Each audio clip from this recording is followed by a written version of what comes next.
Assalamualaikum warahmatullahi wabarakatuh. Waalaikumsalam warahmatullahi wabarakatuh. Alhamdulillah, alhamdulillah alladzi ahyana ba'dama amatana wa ilaihin nusyur.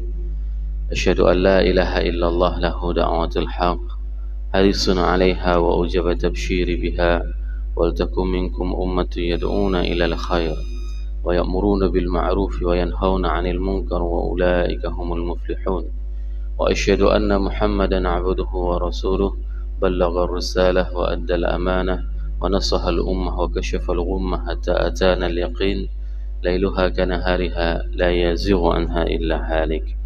اللهم صل وسلم وبارك وأنعم على حبيبنا وشفيعنا وزخرنا ومولانا محمد وعلى أزواجه أمهات المؤمنين وذرياته وآل بيته وأصحابه أجمعين.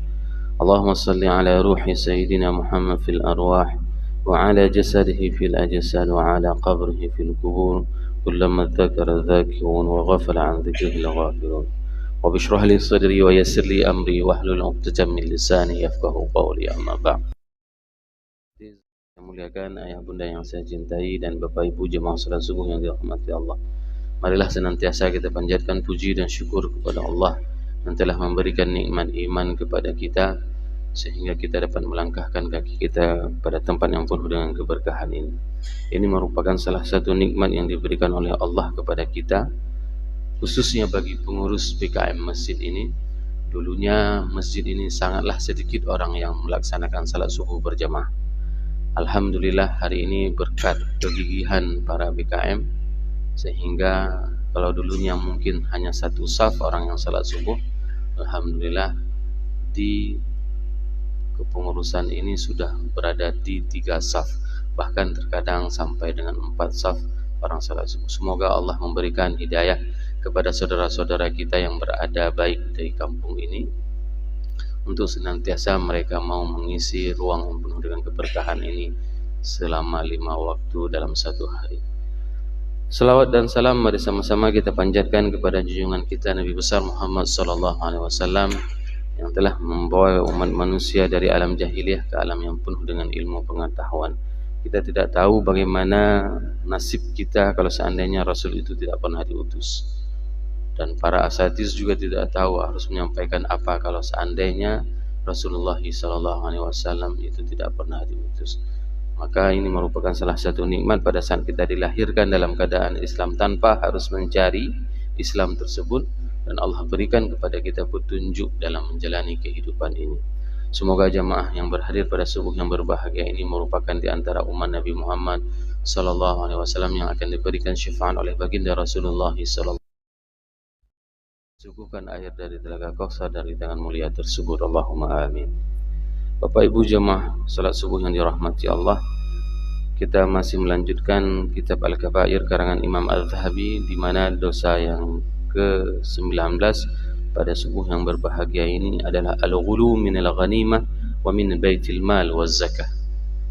Ini merupakan korupsi yang terjadi terhadap al-ghanimah, harta rampasan perang, wa min baitil mal, dan apa saja yang diambil dari baitul mal, wa zakah, dan dari zakat.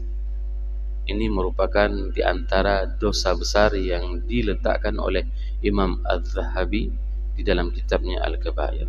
Pada pertemuan sebelumnya kita sudah menjelaskan tentang menuduh orang perempuan yang berzina. Tuduhan tersebut dilontarkan kepada ibunda kita, Ibunda Aisyah. Maka saya sangat menyarankan kepada kita semuanya untuk mempelajari surat An-Nur. Kenapa? Karena ini merupakan kurikulum keluarga. Pada saat kita mentadabburi surat Nur, maka kita tahu apa yang harus kita jelaskan kepada anak-anak kita, kepada istri kita, kepada suami kita, tentang bagaimana kurikulum keluarga itu dijelaskan di dalam surat Nur. Dan siapa yang menyebarkan fitnah tersebut? Abdullah bin Salul.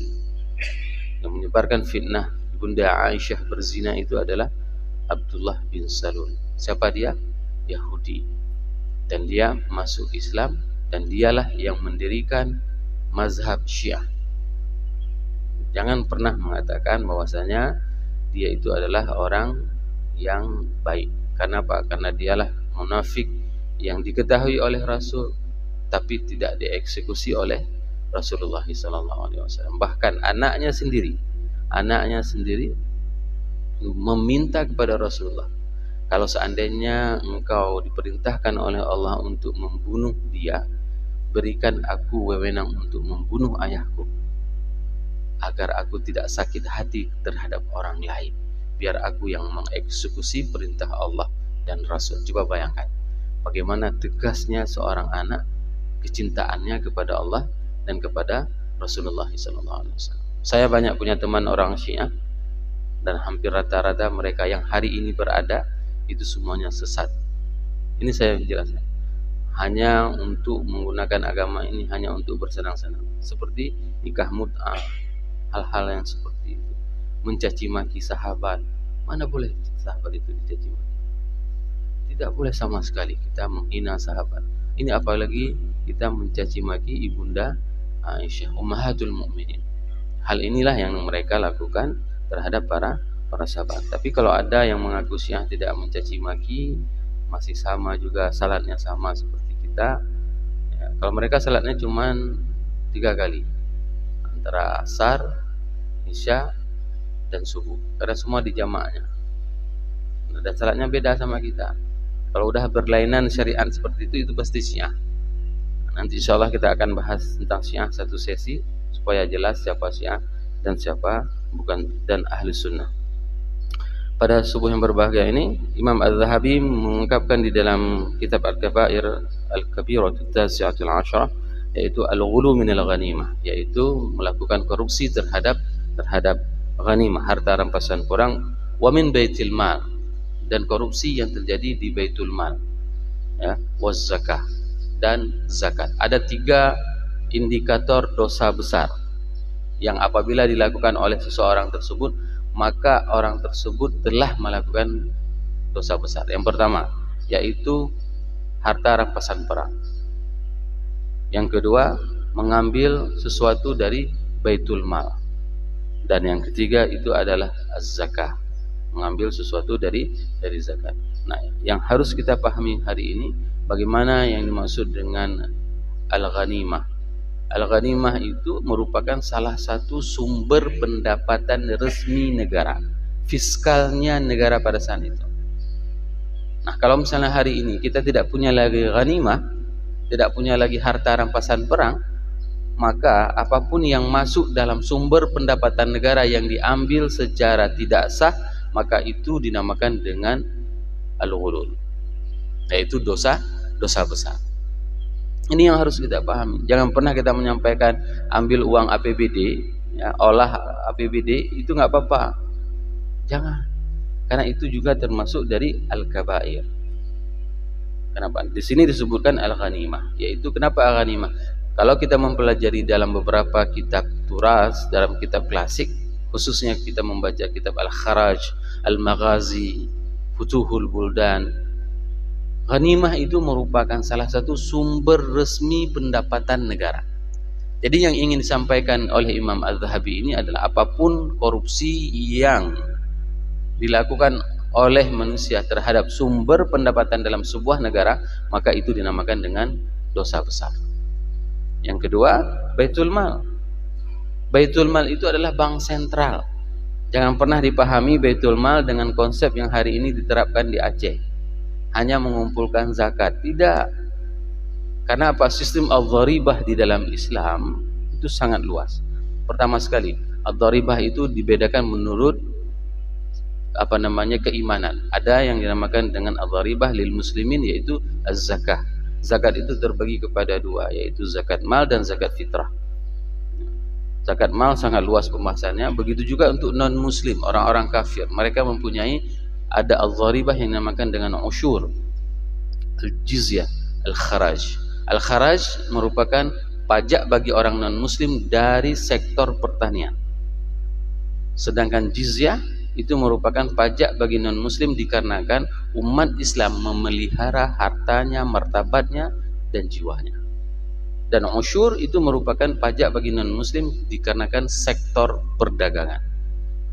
banyak sekali sumber pendapatan di dalam sebuah negara Islam. Jadi tidak pernah para ulama menyebutkan sumber pendapatan tersebut itu adalah pajak.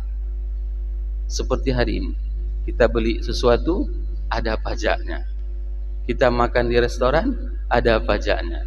Tidak pernah orang-orang terdahulu membahas tentang pajak seperti itu. Bahkan Ibnu Khaldun di dalam Muqaddimah menjelaskan bahwasanya negara itu akan kolab apabila sudah mulai mengutip pajak. Kenapa? Karena kita mempunyai sumber pendapatan. Sumber pendapatan dari Baitul Mal itu adalah semua jenis pendapatan seperti yang saya jelaskan tadi. Ini yang harus kita pahami, bahwasanya konsep Baitul Mal bukan hanya mengurus zakat. Konsep Baitul Mal itu adalah mengurus segala aspek keuangan negara, mengurus segala aspek keuangan provinsi, kabupaten, kecamatan, ya, desa. Itu semua aspek tersebut diurus oleh Baitul Mal. Nah, dan zakat ini merupakan salah satu memang aktivitas yang memang diperintahkan langsung oleh Rasulullah SAW untuk mengutipnya dan mendistribusinya.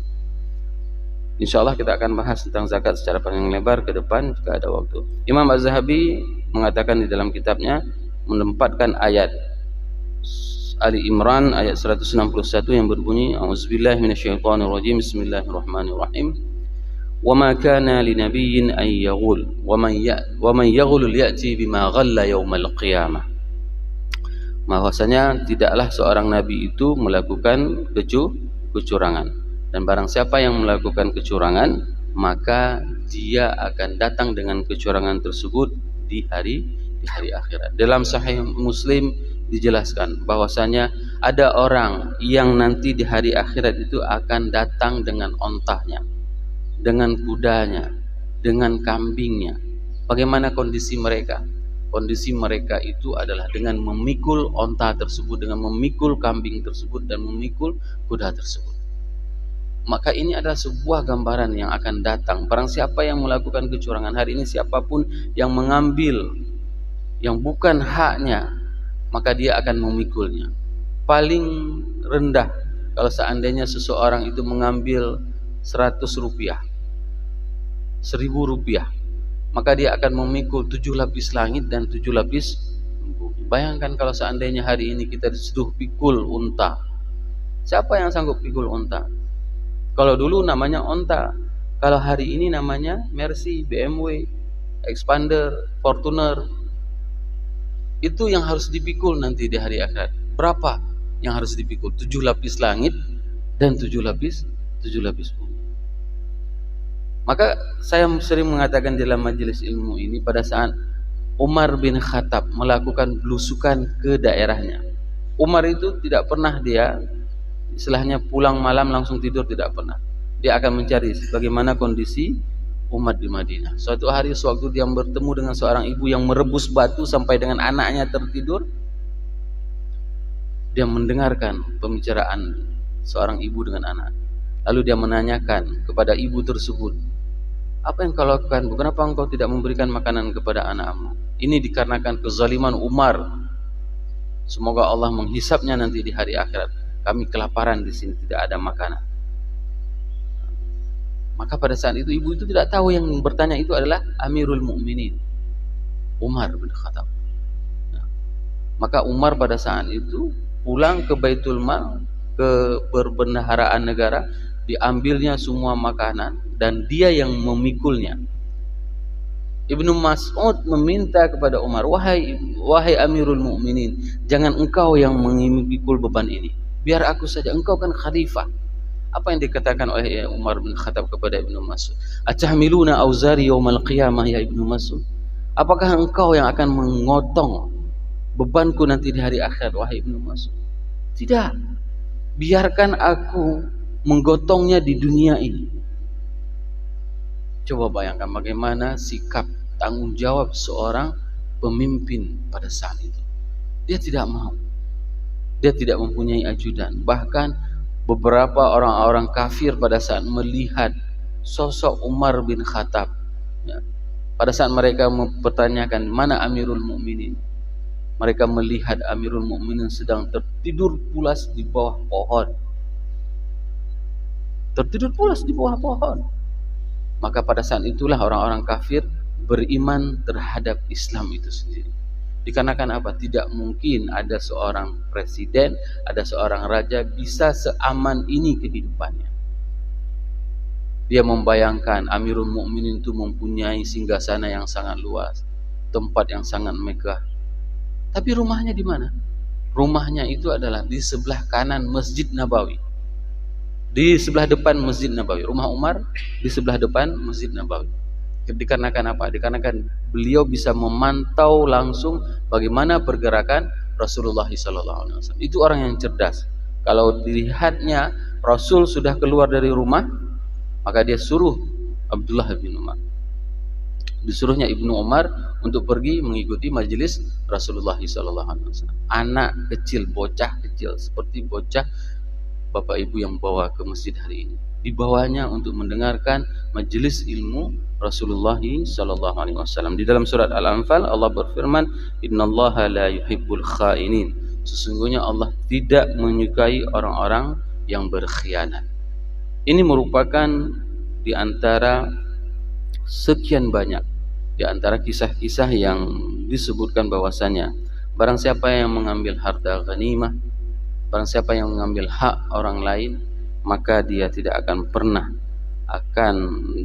akan termasuk di dalam orang-orang yang melakukan dosa besar. Hadis Nabi Muhammad SAW, Rasulullah SAW bersabda, Addul khayra wal mikhyat wa iyyakum wal ghulul bi annahu 'arun ala sahibihi yaumal qiyamah. Addul khayra wal mikhyat, tunaikanlah, ya, serahkanlah, ya, benang dan jarum. Itu kan hal yang remeh-temeh. Berapa banyak hari ini orang kalau udah ambil punya orang lain jarum, lupa dia kasih balik. Kalau dia ambil benang orang lain, maka dia lupa untuk mengembalikan. Hal yang remeh-temeh digambarkan dalam tatanan kehidupan masyarakat, yaitu benang dan jarum. Seakan-akan ini merupakan benda kecil yang tidak berharga. Tapi apa kata Rasulullah? Addul khayra wal mikhyat, tunaikanlah, serahkanlah benang dan jarum, wa iyyakum wal ghulul, dan hendaklah engkau itu berhati-hati, hindarilah dari ghulul, bi annahu 'arun ala sahibihi yaumal qiyamah, dikarenakan dia akan mempermalukan orang yang melakukannya pada hari akhirat. Semua itu akan nampak, apalagi orang-orang yang mengambil hak orang lain. Mengambil hak orang seperti apa? Dengan penuh kasih sayang. Dia datang meminta belas kasihan, berikanlah pinjaman, utang. Seakan-akan lehernya itu mau patah, begitulah lembeknya. Nah, waktu mau utang, waktu minta utang, lembek sekali. Suaranya lembut sekali. Begitu udah dikasih hutang, waktu kita tagih, apa kata orang? Capek-capeknya bekerja, lebih capek menagih hutang. Nah, capek kita kerja, tapi lebih capek lagi sewaktu kita menagih hutang, lebih capek lagi. Nomor hilang, orang nggak pernah ketemu, itu penyakit. Tapi ingat, orang-orang seperti itu nanti dia akan datang dengan hutangnya di hari akhirat. Bapak Ibu jemaah yang dirahmati Allah, Imam Ahmad menjelaskan di dalam Sunan Ahmad, hadis ada seorang sahabat Rasulullah SAW, Ibnu Latbiyah. Ibnu Latbiyah ini merupakan salah satu pegawai Baitul Mal. Ini hati-hati, dan banyak pertanyaan ini kepada saya, Ustaz, boleh enggak seperti ini? Ya. Ibnu Latbiyah ini merupakan salah seorang pegawai di Baitul Mal. Menandakan apa? Beliau ASN-nya Rasulullah SAW, PNS-nya Rasulullah SAW. Apa yang beliau lakukan? Beliau diperintahkan oleh Rasul untuk mengutip zakat. Pada saat itu beliau datang dan membawa pulang zakat. Hadza li wa hadza hidayah wa hadza hadiyatun. Beliau mengatakan hadza zakah wa hadza hadiyatun li. ini merupakan zakat dan ini merupakan hadiah bagiku. Maka pada saat itu apa yang dilakukan oleh Rasul? Rasul menanyakan, kalau seandainya saya tidak mengutusmu untuk mengutip zakat, kira-kira orang itu mau nggak ngasih hadiah? Itu pertanyaan Rasul. Tidak. Berarti itu bukan hak. Kembalikan hadiah tersebut. Banyak ya hari ini, banyak sekali praktek yang seperti ini. Apalagi misalnya, saya kurang tahu juga di dalam tatanan kehidupan pemerintahan ada namanya fee 10%. Ya. Itu seakan-akan resmi. Tapi ingat hadis Ibnu Lutbiyah. Ibnu Lutbiyah pada saat mengatakan hadzal zakah wa hadza hidayatun li, ini adalah zakat dan ini adalah hadiah untukku, maka Rasul pada saat itu naik ke atas mimbar. Ya, naik Rasul ke atas mimbar dan lalu berkhutbah menjelaskan bahwasanya itu merupakan ghulul, itu merupakan kecurangan, dan siapapun yang melakukan kecurangan maka dia akan datang dengan kecurangan tersebut. Ada orang yang memikul onta sapi ya di atas pundaknya, dikarenakan apa? Dikarenakan mereka melakukan kecurangan. Bayangkan hari ini berapa banyak orang-orang yang melakukan hal-hal seperti itu. Belum lagi nanti pada saat seseorang itu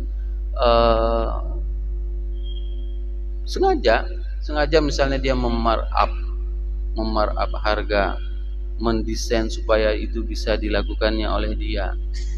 Itu merupakan di antara bentuk kecurangan yang terjadi di dalam tatanan kehidupan hari ini. Abdullah bin Amr bin As berkata, dalam rombongan Rasulullah SAW ada seorang lelaki bernama Kangkar.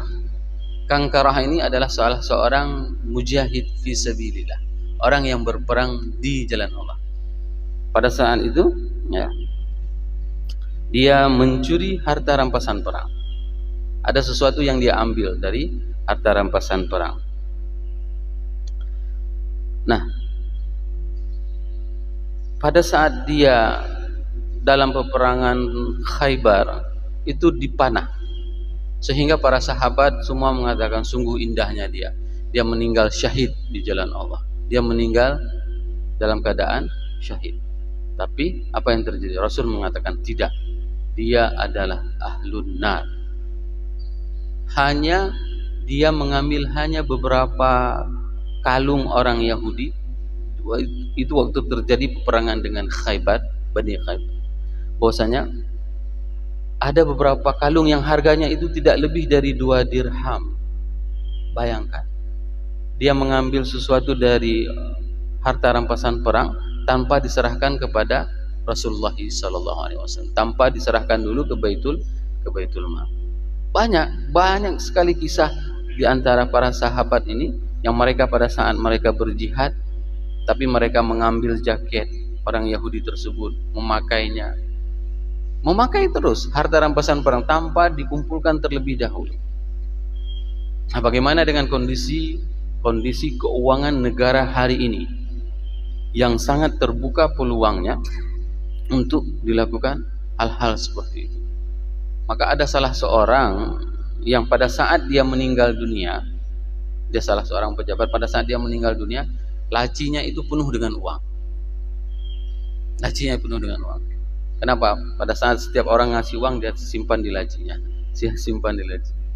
Tidak diambilnya, tidak dibawa pulangnya ke rumah. Begitu meninggal, pas dibongkar, uang semuanya.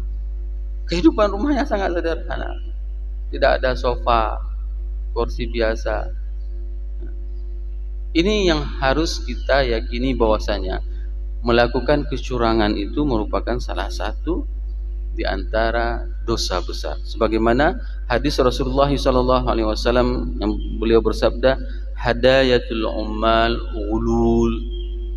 Hadiah yang diberikan kepada pejabat itu sama saja seperti ghulul.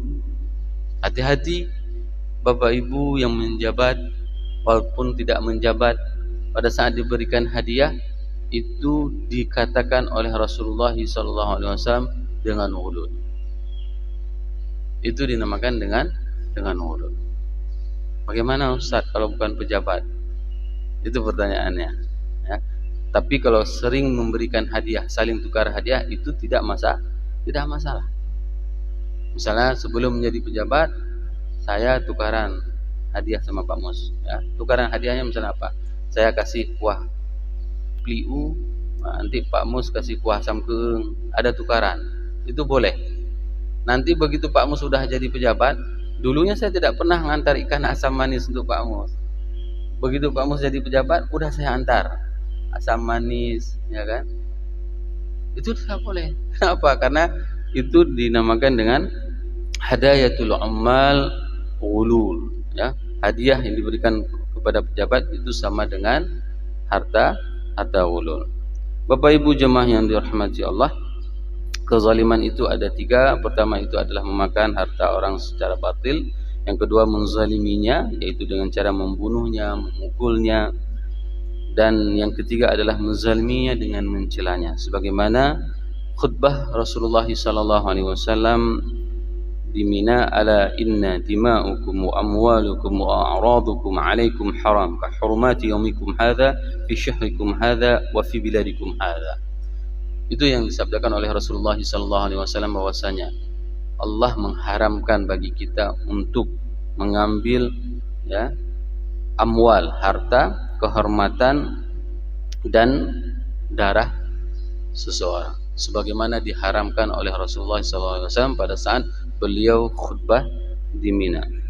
Sabda Rasulullah SAW, la yaqbalullahu salah bighairi zuhur wala sadaqah minal ghulul. Tidak diterima salat, ya, bighairi tuhur, tanpa ada taharah, tanpa ada wudu, tanpa ada suci, wala sadaqah minal ghulul. Begitu juga dengan sedekah dari ghulul. Jangan pernah mempunyai asumsi seperti ini. Ustaz, saya ini kan ada korupsi dulu, Ustaz. Korupsi saya 10 juta. Kalau saya sedekah 1 juta, itu sudah menutupi korupsinya. Kenapa? Karena sedekah 1 dibalas 10 pada 10. Nah, bukan. Tidak boleh. Kenapa? Karena itu tidak akan pernah diterima. Jadi ada orang yang beranggapan seperti itu. Dia setelah dia korupsi, katakanlah misalnya 1 miliar, disedekahnya 10 juta. Dengan hitungan akan dibalas 10 kali lipat. Dan setiap 10 kali lipat itu ada 7 cabang. Sudah cukup. Jadi tidak. Kenapa? Tidak pernah diterima sedekah dari harta ghulul, dari harta korupsi. Maka ada orang yang baik, tapi dia sumber hartanya itu tidak baik, maka itu juga tidak akan pernah diterima oleh Allah Subhanahu wa taala. Banyak hari ini orang-orang yang melakukan dan mempraktekkan hal-hal seperti ini. Contohnya adalah toki-toki sabu. Mohon maaf, ya. Mohon maaf. Kalau setiap misalnya ada maulid, dia berani sumbang 1 lembu. Bagaimana sikap kita di kampung? Apakah kita menerima lembu untuk kenduri maulid yang disumbang oleh toki sabu? Tolak. Jadikan itu adalah sebagai sanksi sosial. Apapun bentuk bantuan yang dia berikan, tolak. Kenapa? Karena Allah telah mengharamkan 3 hal, ya. Apa saja? Kehormatan. Itu kan akan menghilangkan kehormatan orang. Pada saat dia jual sabu, maka itu akan menghilangkan kehormatannya, hartanya, darahnya. Sebagaimana Allah telah mengharamkan pada hari ini dan di negeri. Itu yang harus kita pahami. Ada toke sabu sumbang, mohon maaf misalnya begitu dilihat masjid kita belum selesai, ya udah saya sumbang 20 miliar lagi. Boleh nggak kita terima? Enggak boleh. Karena tidak akan pernah diterima sedekah dari harta ghulul. Ini yang harus menjadi pelajaran bagi kita semuanya, sehingga kita bisa meningkatkan keimanan kita kepada Allah dan kepada Rasulullah SAW. Semoga apa yang saya sampaikan ini bermanfaat bagi saya dan kepada jamaah semuanya, sehingga menambahkan kecintaan kita kepada Allah dan kepada Rasulullah SAW. Subhanakallahumma wa bihamdika asyhadu an la ilaha illa anta astaghfiruka wa atubu ilaik. Wassalamualaikum warahmatullahi wabarakatuh.